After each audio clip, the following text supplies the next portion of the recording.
Hi guys! Gusto ko lang i-share kung paano kinonvert yung visit visa ko to residence visa ng aking husband here in Qatar. So, step by step yun guys. Pero bago yun, please don't forget to subscribe and i-like and share yung video kung magustuhan nyo. So, unang-una guys, may mga documents that we have to prepare prior to submitting your application para ma-avoid yung rejections or rejection. So, eto yung mga documents na kailangan yung i-prepare bago kayo mag-apply. So, number one is yung salary letter mo from your employer, and then dapat minimum ng sahod mo is 10,000 Qatari Riyal per month. Number two is copy ng No Objection Certificate or NOC dated within the last 3 months. Next is your copy ng passport and work visa. This is my husband kasi siya yung mag-a-apply. Hindi ako. And then number four is yung copy of education certificates ng mag-sponsor, attested ng MOFA. And dapat naka-translate na siya in Arabic. Number five is copy of your family member's passport. Yung wife mo or yung child mo or kung sino man kung yung i-sponsor mo. Number six is marriage certificate. Attested din dapat siya ng MOFA. And kung hindi siya nasa English, kailangan ng translation na attested din ng MOFA and ng Embassy ng Qatar. Number seven is your child's birth certificate. And ganun pa rin, kailangan attested siya ng MOFA and Qatar Embassy. And same thing, pag hindi siya English, kailangan may translation siya na may attestation din. Number 8 is yung house rent agreement attested ng baladiya or ng municipality dito sa Qatar. Normally, ang binibigay ng contract is 1 year. 1 year kasi yung kinuha niya, yun daw yung minimum. So, number 9 is 6 months bank statement mandatory for private firm, stamped by bank official. Ang CBQ, nag-charge siya ng 60 Qatari. I'm not sure kung how much na ngayon. Pero sa husband ko, since QNB siya, wala siyang binayaran kahit 1 Qatari Riyal. Free lang yun. Hiningi lang niya sa bank. Number 10 is job contract letter signed by both parties and stamped by Ministry of Labor. This will be done by your company, so no need to worry about that. You just have to request for a copy. Once you have completed all the documents required, you are now ready to proceed in submitting your application. So, here is it guys. This is the complete process kung paano mag-apply for residence visa. So, number one, kailangan tapusin mo muna yung medical mo. Go to medical commission. Yung receipt will say visa extension. So, i-charge ka ng 100 Qatari Riyal. Yung mga bata, hindi na sila nagme-medical, pero magbabayad ka pa rin ng 100 Qatari Riyal per kid. And then, i-add na lang sa report as fit. Magandang ito yung unahin nyo guys kasi para alam nyo kung magpo-proceed kayo or hindi. Kasi kapag unfit siya, no need to proceed. And then, hindi lang, maraming hospitals.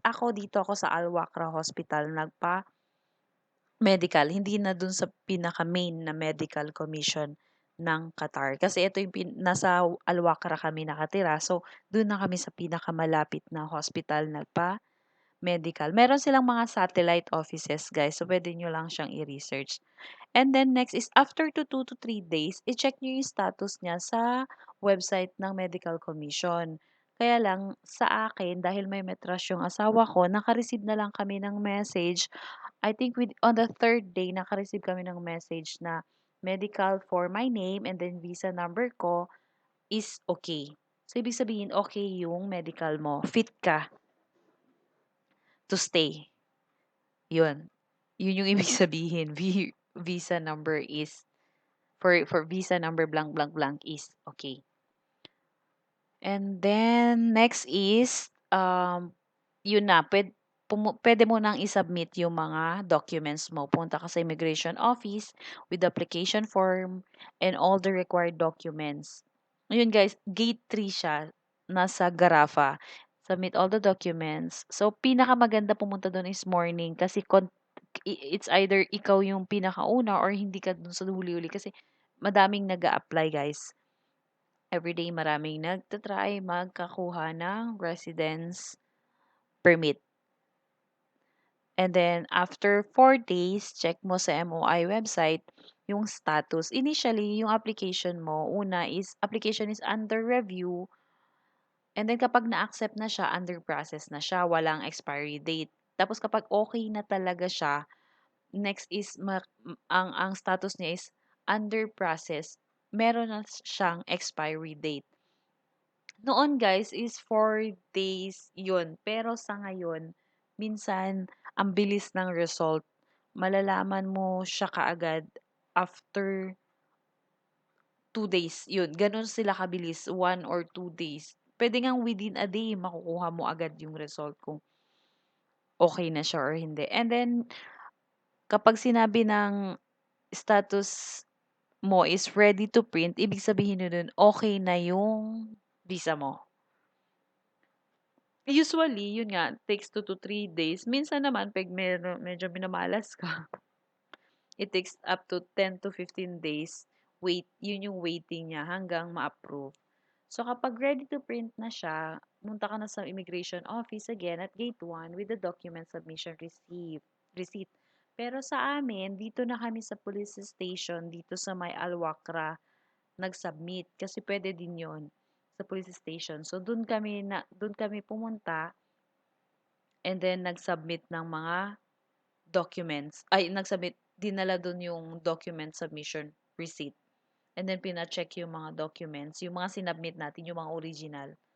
Kailangan dala-dalhin nyo yun kasi minsan, bina-validate nila or kina-counter check nila kung tama ba yung mga documents na sinubmit natin. Kung talaga bang may original. So, you will be charged 200 Qatari Riyal para i-convert yung visit visa mo to residence visa. Kasi visit visa pa yung pagdating mo dito, visit visa ka pa doon. And then, kung nandito na siya, kailangan mong magbayad ng 500 para hindi na siya mag-exit or kung gusto mo kung okay kung let's say ako nag-exit ako, my husband don't need to pay 500. Pero dahil ayoko na mag-exit, kailangan niya magbayad ng 500 para no need na, dito na ako. So, yun na lang, papiliin mo na lang yung sponsor mo kung mag-exit ka pa ba or hindi. Kasi mas mahal naman pag mag-exit ka pa kasi sobrang mahal ng ticket. And then number 6, pag okay na, kasi okay na yung medical mo, 'di ba nung una. So, ngayon, ang kailangan mo lang gawin is bumalik ka dun sa hospital na pinag-medicalan mo or sa medical commission and then ipapa-convert mo yung visit visa na medical mo into residence visa.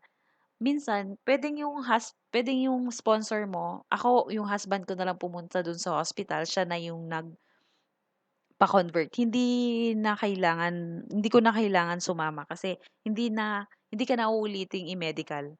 Minsanan lang siya.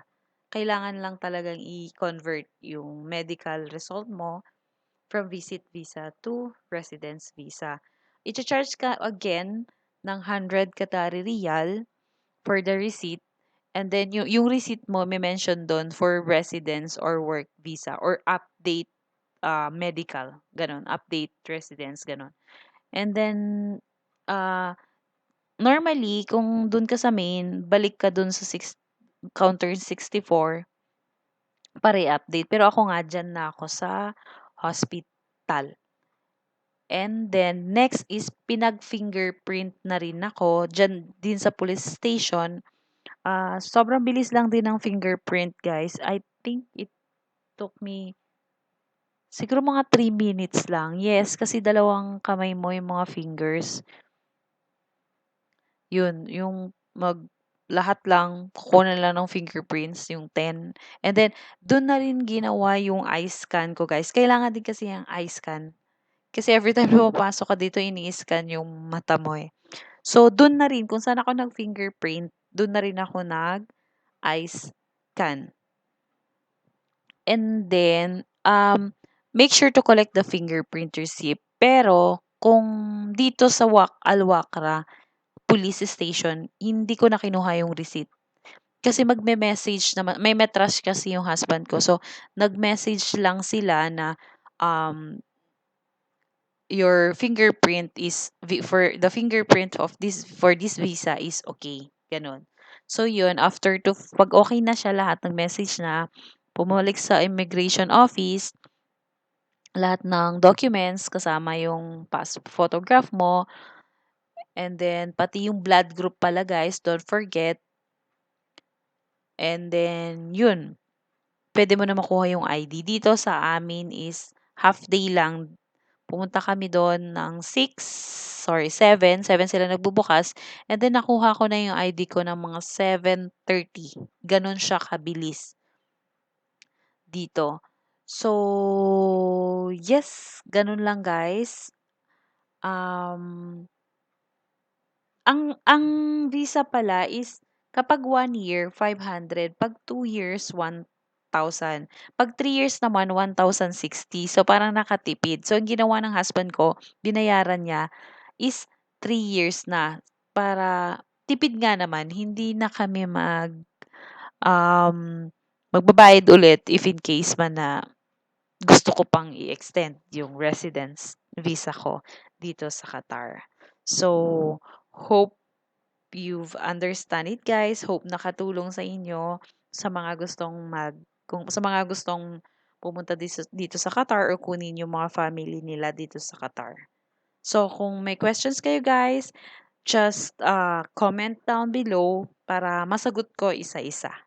Yun. Thank you guys.